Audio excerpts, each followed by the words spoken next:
Jangan lupa like, komen, dan subscribe channel YouTube TVRI Bengkulu dan nyalakan lonceng notifikasinya. Kembali lagi dalam acara kita Ayo Mengaji, generasi cerdas, generasi Qur'ani. Baik, kita coba sambung ya materi tadi. Mulai dari kata wallahu yuqaddiru ya. Itu wallahu. Di situ alif lamnya itu lamul jalalah, itu sebenarnya satu-satunya tempat yang ketika lam dibaca tebal. Ya, di tempat lain tak ada. Khusus di kata-kata Allah itu tebal. Allah bukan Allah tapi ya Allah, seperti itu. Wallahu, seperti itu. Maka dibaca itu mat tabi'i. Ada semacam fathah tegak berdiri di situ, maka dibaca 2 harokat. Kemudian wallahu yuqaddiru, yuqaddirul laila wan nahar. Nah, di situ terdapat al-laila seperti kata sebelumnya itu alif lam syamsiyah ya. Kemudian wan nahar. Wan nahar itu kan sebenarnya wa al nahar, tapi karena nun merupakan bagian daripada huruf syamsiyah, maka alif lamnya tak kita baca al lagi, tidak kita baca wal nahar, tapi wan nahar. Alif lamnya tak kita baca ya. Kemudian kalau kita waqaf di situ sebenarnya itu berlaku mad arid lis sukun ya. Boleh dibaca panjang, boleh. Cuman harus sama rata. Kalau sebelumnya ketika mad arid lis sukunnya kita buat semacam 2 harokat semua. Misalnya kalau 4 harokat semua, kalau 6 pun 6 semua. Maka harus sinkron semua seperti itu ya. Kemudian itu ada tanda waqaf di situ, ada qala, tadi seperti yang dikata al-waqfu aula, berhenti di situ lebih baik. Nah, seperti itu ya. Kemudian kita sambung alima allan, di situ kita baca al, padahal situ tulisnya an lan. Kenapa tidak kita baca an lan tapi langsung al di situ?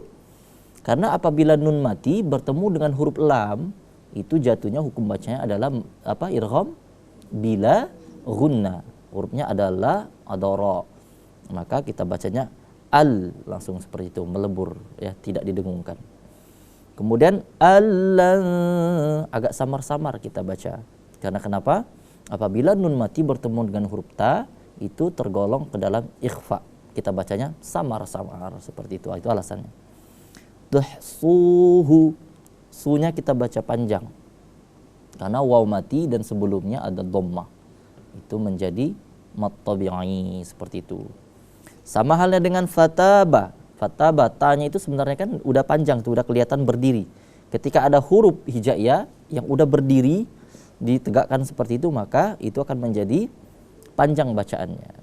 Nah, umumnya menjadi mad tabi'i, 2 harokat dibaca. Seperti itu ya. Fataba alaikum, alai mad layyin. Apabila huruf ya mati di sebelumnya ada huruf berbaris fathah, maka berlakulah dia mad layyin. Layyin itu berarti lembut, layyin. Alaikum faqra'u, seperti itu. Mim mati.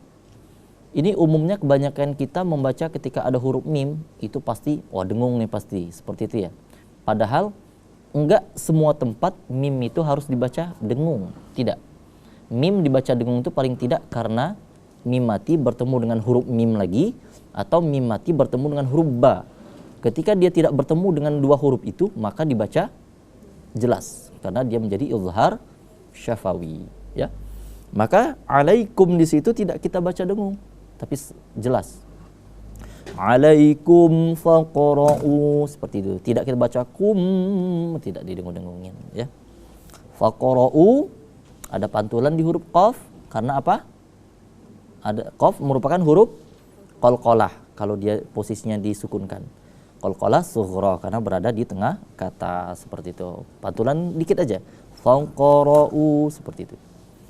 Faqra'u itu mad syabih badal sebenarnya, seperti mad badal. Nah, itu seperti itu. Di panjang bacaannya 2 harokat juga. Sama halnya dengan huruf ma. Faqra'u ma itu juga mad tabi'i. Dibaca panjangnya sama seperti mad syabih badal tadi. Faqra'u itu sama-sama 2 harokat. tayassara minal Qur'an. Nah, seperti itu. Tayassara minal Qur'an. Ada alif lam qamariyah di situ. Tadi kebanyakan alif lam syamsiyah, sekarang kita ketemu alif lam qamariyah. Itu kenapa kita bacanya Al-Qur'an. Alif lamnya kita baca al. Bukan kita baca Al-Qur'an, bukan, tapi alnya disebut Al-Qur'an. A-nya di situ mad badal, ya, mad badal. Kemudian dibaca 2 harokat. Kemudian kalau waqaf di situ sebenarnya statusnya menjadi mad arid li sukun. Apabila ada mad tabi'i, kemudian di depannya ada huruf yang harus diwaqafkan di akhir kata, nah maka dia menjadi mad arid li sukun. Seperti yang dikatakan tadi, kalau kita di sini pakai 4 harokat, harus sinkron sama tempat-tempat lain 4 harokat seperti itu. Ada tanda waqaf, qala al-waqfu aula, lebih baik berhenti di bacaan ini, ya. Baik, untuk ayat selanjutnya ini kita minta siapa nih? Ranti. Ya, Ranti untuk bacain. Silakan, Ranti. Bismillahirrahmanirrahim. Alima an sayakunu minkum mardo wa akharuna yadribuna fil ardi yabtaguna min fadlillah lillahi wa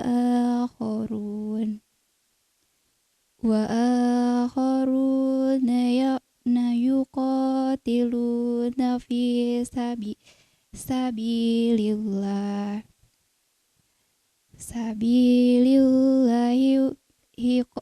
faqra'u ma tayassara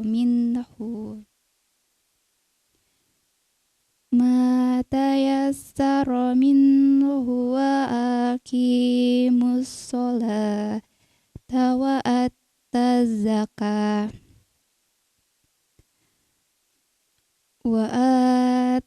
zakatu wa aqridullah qardan hasanah. Ila akhirina.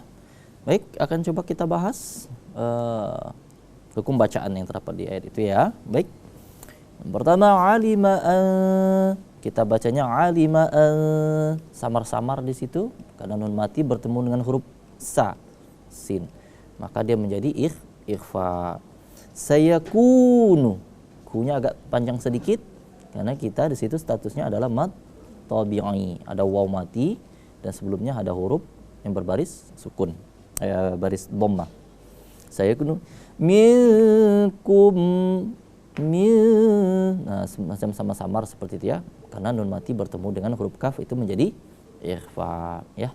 Baik, sahabat Qur'ani yang di rumah studio, kita akan lanjutkan sesudah yang lewat ini.